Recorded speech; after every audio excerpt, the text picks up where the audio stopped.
Esses dias, inclusive, eu estava assistindo um vídeo no YouTube, um debate, e eu vi uma posição muito perigosa de um pastor, onde ele disse que ele era totalmente contra os tratamentos psicológicos ou psiquiátricos, porque não são de Deus e as pessoas deveriam ser tratadas única e exclusivamente na igreja. E eu acho que isso é um perigo realmente, porque existem casos que nós precisamos entrar no âmbito do âmbito médico, não tem como ser diferente. Sim, né? Com toda certeza. Eu explico um pouco isso no meu livro, Depressão e Graça, e nele eu cito um outro livro de um autor chamado Andrew Solomon, que é um autor americano, que se chama O Demônio do Meio-Dia. Foi publicado pela Companhia das Letras. Não é um livro cristão, é um livro sobre depressão. Esse autor passou por depressão e ele descreve aquilo que para ele era o momento mais terrível do dia, que era o momento do meio-dia.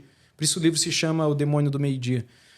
E ele descreve de forma técnica todo o processo neuroquímico que ocorre no nosso cérebro quando nós lutamos com pensamentos de morte, lutamos com situações de pânico. São reações neuroquímicas, não são atitudes deliberadamente pecaminosas, sabe? Que você está pensando pecaminosamente naquilo. São atitudes que fogem ao teu controle.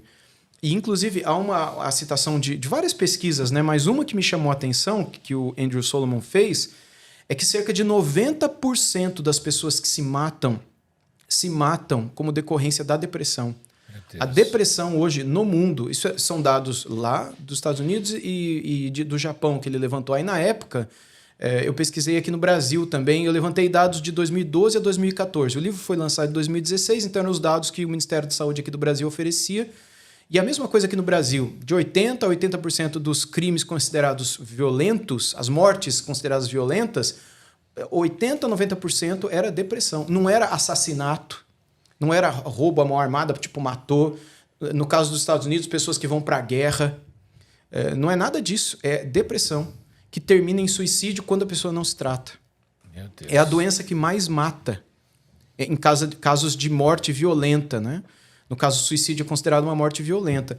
Então, assim, não é uma coisa para se brincar. Do tipo assim, qualquer coisa, não precisa tratar, não precisa de remédio. É uma coisa, história, né? Entendeu? É neuroquímico o negócio. É medicamentoso o negócio.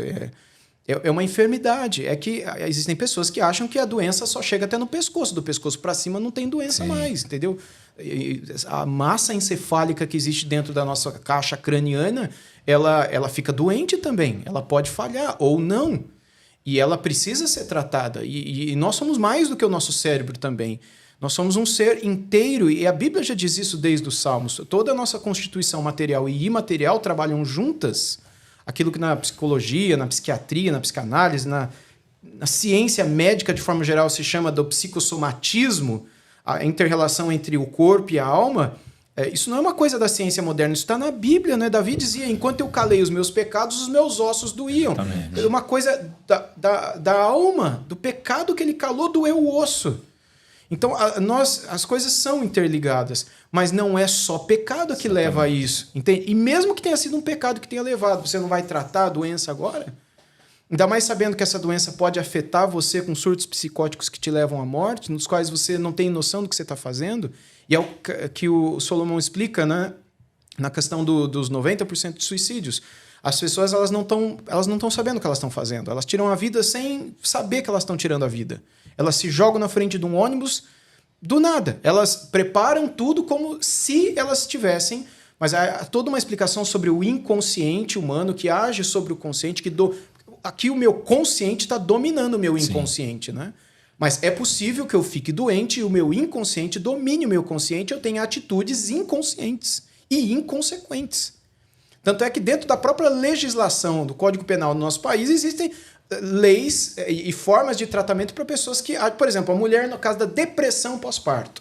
E aí tem um pastor que fala que depressão não existe, é coisa que tem que tratar no gabinete pastoral dele. Tá? Aí aquela mãe que gerou o filho por 8 meses, 9 meses, amou aquela criança, a criança era uma menina, né? Comprou roupinha rosa, pintou o quarto dela, preparou tudo, fez chá de revelação, e aí a menina nasceu. Aí, no momento do nascimento da criança, aconteceu aquela mudança hormonal, aquela explosão hormonal terrível que abalou ela mentalmente, e ela passou por aquilo que é chamado de depressão pós-parto, e ela matou a criança.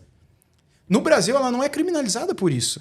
Porque ela estava fora de si. Ela estava inconsciente. Porque houve uma alteração hormonal. Sim. E essa alteração hormonal, neuroquímica, cerebral, pode levá-la a ter atitudes que ela não é consciente das atitudes. Tanto é que quando ela volta a si, ou quando ela é controlada, ou quando ela é...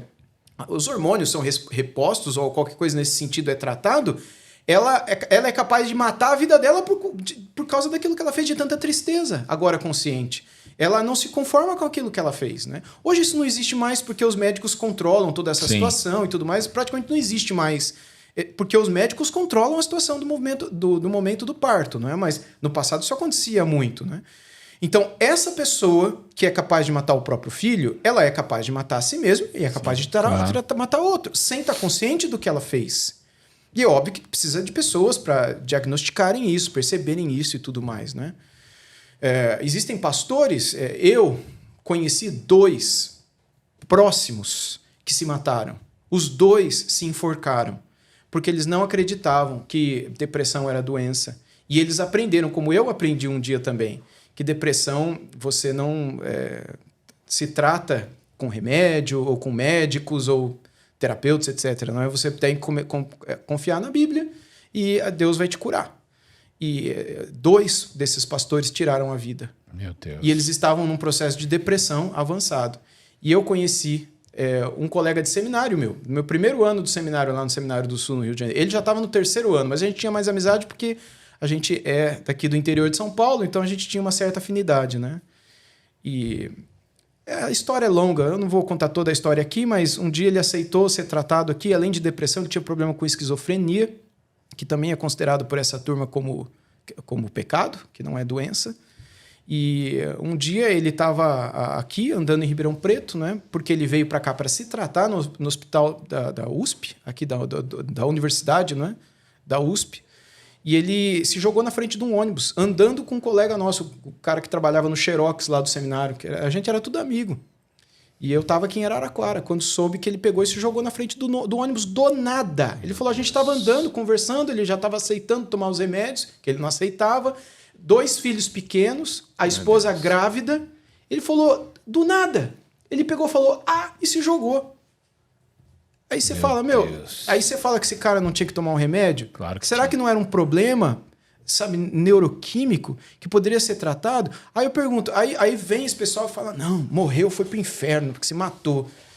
Quem tem que ir pro inferno é esse pastor que ensinou esse cara esse tipo de coisa, entendeu? Quem que é o culpado desse cara se matar? Pra mim, a culpa não é do cara que se matou. A culpa é do pastor que falou, não toma remédio.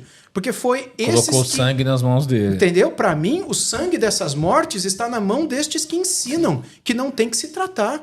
Porque essas pessoas chegam ao fim da vida, dão fim à própria vida por conta desses maus conselhos que poderiam impedir a vida dessas pessoas se elas tivessem, medicadas, se elas estivessem bem tratadas. A pessoa tem que ter muita coragem também para dizer isso. Dizer, não, você não vai para o médico, vamos tratar somente com oração. Nós não estamos dizendo que a oração não tem efeito, porque o maior efeito vem da oração. Não, Deus é poderoso. Mas a medicina caminha junto. Claro.